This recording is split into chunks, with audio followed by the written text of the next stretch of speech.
இந்தியாவுக்கு அருகேதான் தைவான் உள்ளது. தைவானை சீனா தனி நாடாக அங்கீகரிக்கவில்லை. தங்கள் நாட்டின் ஒரு பகுதியாக தான் சீனா தைவானை கருதி வருகிறது. இதனால் இருதரப்புக்கும் இடையே பல பிரச்சனைகள் நடந்து வருகிறது. சீனாவிடமிருந்து பிரிந்ததால் தைவான் மக்கள் தொகை மிகவும் குறைவாக உள்ளது.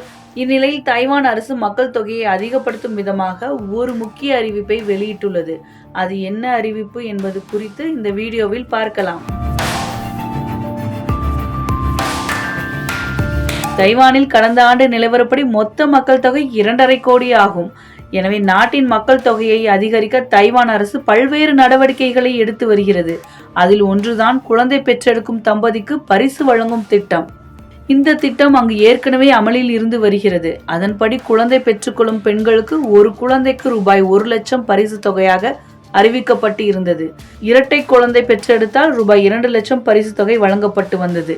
இந்நிலையில் தற்போது அந்த தொகையை உயர்த்தி ஒரு குழந்தைக்கு ஊக்கத்தொகையாக இந்திய மதிப்பில் ரூபாய் 3 லட்சமும், இரட்டை குழந்தை பெற்றுக்கொள்ளும் பெண்களுக்கு ரூபாய் 6 லட்சமும் வழங்கப்படும் என அறிவித்துள்ளது.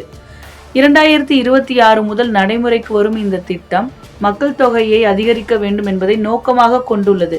இந்த புதிய திட்டத்தின் கீழ் தாயின் வேலைவாய்ப்பு நிலையை பொருட்படுத்தாமல் அனைத்து குடும்பங்களுக்கும் பிறக்கும் ஒவ்வொரு குழந்தைக்கும் பணம் கொடுக்கப்படும் எனவும் அறிவிக்கப்பட்டுள்ளது. 2021 முதல் சுமார் 60,000 தம்பதிகள் இந்த திட்டத்தின் மூலம் பயனடைந்துள்ளனர். இதன் விளைவாக 30,000க்கும் மேற்பட்ட பிறப்புகள் நடந்துள்ளன.